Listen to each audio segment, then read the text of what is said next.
আসসালামু আলাইকুম, সবাইকে স্বাগত জানাচ্ছি ভিডি ভিউজ ইনফোটেইনমেন্টে। আপনাদের সাথে আছি আমি ফারজানা নিসা। ইরানকে পরমাণু অস্ত্রের গোপন কৌশল দিয়েছে রাশিয়া, এমনটাই মনে করে যুক্তরাষ্ট্র ও ব্রিটেন। আর এই গোপন কৌশলের পরিবর্তে রাশিয়াকে ইউক্রেনে ব্যবহারের জন্য ক্ষেপণাস্ত্রের যোগান দিচ্ছে ইরান। এ নিয়ে রাশিয়ার বিরুদ্ধে কঠোর অবস্থানে যেতে চায় পশ্চিমা বিশ্ব, কিন্তু ইরানকে যে রাশিয়া পরমাণু অস্ত্র সরবরাহ করেছে তার অকাট্য প্রমাণ নেই। তবে এসব ঘটনার প্রভাব পড়ছে ইউক্রেন যুদ্ধের উপর। দ্য টেলিগ্রাফের বিশ্লেষণের ভিত্তিতে বিস্তারিত থাকছে তামান্না মিনহাজের প্রতিবেদনে।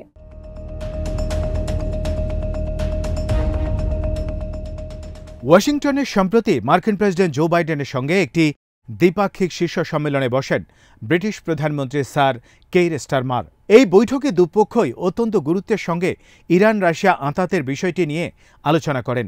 এই হুমকি মোকাবেলায় সামরিক সহযোগিতা আরও জোরদারে একমত হন এই দুই নেতা।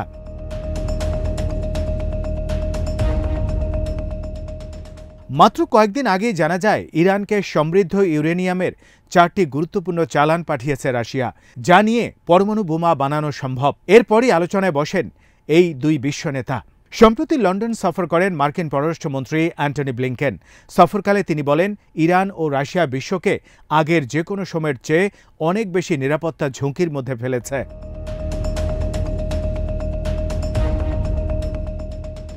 এ সময় ব্লিংকেন বলেন, ইরানের যে প্রযুক্তি প্রয়োজন রাশিয়া তা সরবরাহ করে। এটা অনেকটা দুমুখী পথের মতো। রাশিয়া ইরানকে পরমাণু ও মহাকাশ বিষয়ক তথ্য দেয়। ব্রিটেন, ফ্রান্স ও জার্মানি কেউই চায় না ইরান পরমাণু শক্তিধর রাষ্ট্র হয়ে উঠুক। বিষয়টি নিয়ে ইরানকে বহুবার সতর্ক করেছে। তবে ইরান পরমাণু অস্ত্র নির্মাণের সক্ষমতা অর্জন করেছে কিনা তা জানা যায়নি।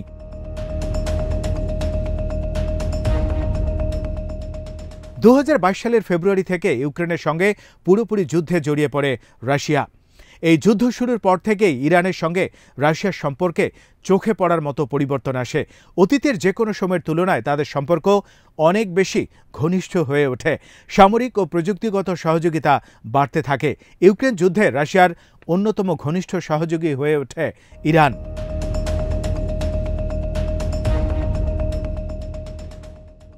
যুক্তরাষ্ট্রের কর্মকর্তারা জানান, তাদের পক্ষে ইউক্রেনকে দূরপাল্লার ক্ষেপণাস্ত্র সরবরাহ করা সম্ভব নয়, কারণ অন্য সম্ভাব্য হুমকি মোকাবেলার জন্যও তাদের প্রস্তুত থাকতে হয়। যেমন চীনের সঙ্গে যে কোনো সময় বড় ধরনের লড়াইয়ে জড়িয়ে যেতে হতে পারে তাদের।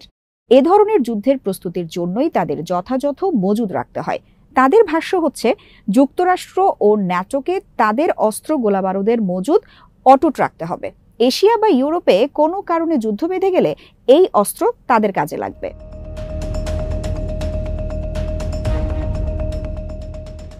নাম প্রকাশে অনিচ্ছুক পেন্টাগনের এক কর্মকর্তা নিউ ইয়র্ক টাইমসকে জানায়, ইউক্রেনের উচিত তাদের দূরপাল্লার ড্রোন প্রকল্পে বিনিয়োগ বন্ধ করা। এই ড্রোনগুলো তাদের বিমানঘাঁটি, রাডার স্টেশন ও তেল শোধনাগারগুলোতে সমস্যা সৃষ্টি করছে। এগুলো বহুদূর পর্যন্ত উঠতে সক্ষম, এমনকি সাইবেরিয়াতেও পৌঁছে যেতে পারে মানববিহীন এই ক্ষুদে বিমানগুলো।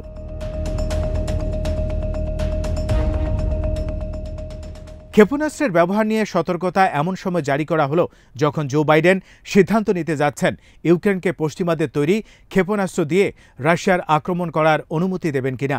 এই ক্ষেপণাস্ত্রগুলোর মধ্যে ব্রিটেনের স্টর্ম শ্যাডো ক্ষেপণাস্ত্র রয়েছে।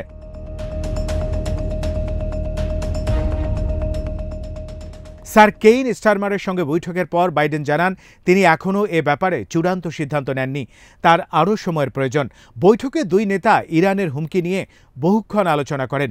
তেহরান বর্তমানে মস্কোকে প্রযুক্তিগত সহায়তার বিনিময়ে দূরপাল্লার ক্ষেপণাস্ত্র সরবরাহ করছে। এই ক্ষেপণাস্ত্রই রাশিয়া ইউক্রেন যুদ্ধে ব্যবহার করে।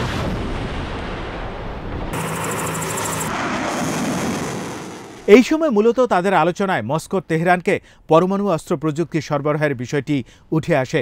নাম প্রকাশে অনিচ্ছুক এক পশ্চিমা কর্মকর্তা বলেন, প্রথম ক্ষেপণাস্ত্র হামলা না হওয়া পর্যন্ত এ ব্যাপারে অনুমোদন দেয়া হবে না। তবে রাশিয়ার ধারণা, ইউক্রেন থেকে রাশিয়ার ক্ষেপণাস্ত্র ছোড়ার ব্যাপারে সিদ্ধান্ত এরই মধ্যে হয়ে গেছে।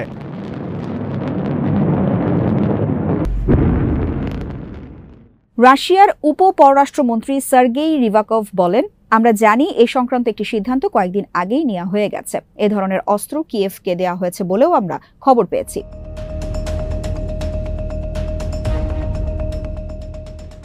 ইউক্রেনের প্রেসিডেন্ট ভলোদিমির জেলেনস্কি বেশ অনেকদিন ধরেই রাশিয়ার উপর ক্ষেপণাস্ত্র হামলা চালানোর অনুমতি চাইছেন, যাতে করে রাশিয়ার কুরস্ক অঞ্চলে অভিযান চালাতে পারে ইউক্রেন এবং রাশিয়ার বিমান ঘাঁটি ধ্বংস করে দেওয়া সম্ভব হয়। অত্যন্ত নিখুঁত ও দূরপাল্লার ক্ষেপণাস্ত্র রাশিয়ার বিরুদ্ধে যুদ্ধে ইউক্রেনের অন্যতম সহায়।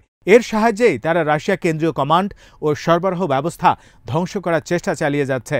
এবার তার সঙ্গে তারা পশ্চিমা ক্ষেপণাস্ত্রগুলোকেও ব্যবহার করতে চায়।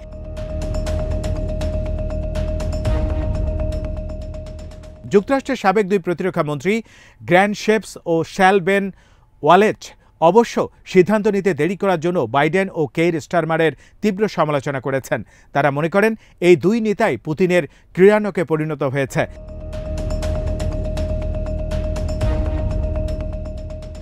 শেপস বলেন, স্টারমার নিজে সিদ্ধান্ত নিতে পারছেন না। সিদ্ধান্তের জন্য তিনি তাকিয়ে আছেন বাইডেনের দিকে। এর ফলে কালক্ষেপণ হচ্ছে, যার সুযোগ নেবে রাশিয়া। আর কিয়েভ বঞ্চিত হয়েছে বিজয় থেকে। এ ব্যাপারে সিদ্ধান্ত নিতে অস্বস্তিতে ভুগছেন বাইডেন, কারণ সেক্ষেত্রে ইউক্রেন যুদ্ধের গতি বাড়াবে। আর তাছাড়া যুদ্ধের গতিপথের পরিবর্তন আনার মতো যথেষ্ট সংখ্যক ক্ষেপণাস্ত্র ইউক্রেনের হাতে নেই।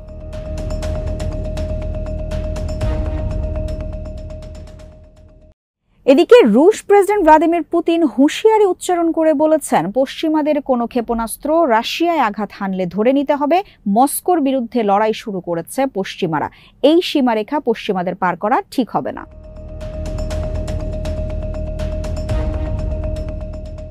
প্রেসিডেন্ট পুতিনের মতো একই মত প্রকাশ করেছেন রাশিয়ার নিরাপত্তা পরিষদের উপপ্রধান দিমিত্রি মেদভেদেভ।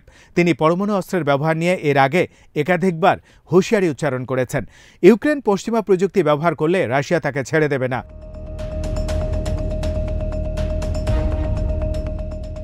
এদিকে রাশিয়া ও ইউক্রেন তাদের মধ্যে যুদ্ধ শুরুর পর বৃহত্তম বন্দি বিনিময় সম্পন্ন করেছে। 2 দিনের মধ্যে দ্বিতীয়বার কাজটি করে তারা। জেলেনস্কি জানান, এ সময় 103 জন বন্দি বিনিময় সম্পন্ন হয়। এই বন্দি বিনিময়ে প্রধান মধ্যস্থতাকারী সংযুক্ত আরব আমিরাত। তাদের ইউক্রেন রাশিয়ার মধ্যে যোগাযোগ রক্ষার একটি গুরুত্বপূর্ণ মাধ্যম হিসেবে বিবেচনা করা হয়।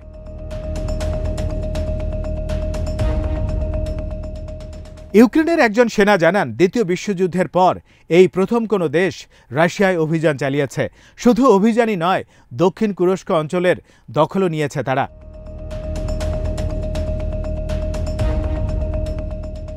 রাশিয়ার ভেতরে ইউক্রেনের এই সামরিক অভিযান নিয়ে বেশ চাপে আছেন প্রেসিডেন্ট পুতিন। তিনি এর কঠোর জবাব দেওয়ার চেষ্টা করছেন, তাতে কোনো সন্দেহ নেই। এছাড়া ইউক্রেনের এই অভিযানের পেছনে যে পশ্চিমা সমর্থন ও সহযোগিতা আছে, তাও গোপন কোনো বিষয় নয়। এর ফলে প্রেসিডেন্ট পুতিন ইরানকে দিয়ে পশ্চিমা বিশ্বের উপর চাপ বাড়ানোর কৌশল জোরালো করতে পারেন বলে মনে করেন বিশ্লেষকরা।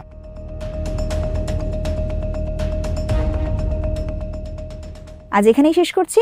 সমরাস্ত্র, প্রতিরক্ষা ও কূটনীতির নানা তথ্য জানতে চোখ রাখুন বিডি ভিউজ ইনফোটেইনমেন্টে। চ্যানেলটি ভালো লাগলে সাবস্ক্রাইব করুন, সংযুক্ত থাকুন আমাদের ফেসবুক পেজে। আল্লাহ হাফেজ।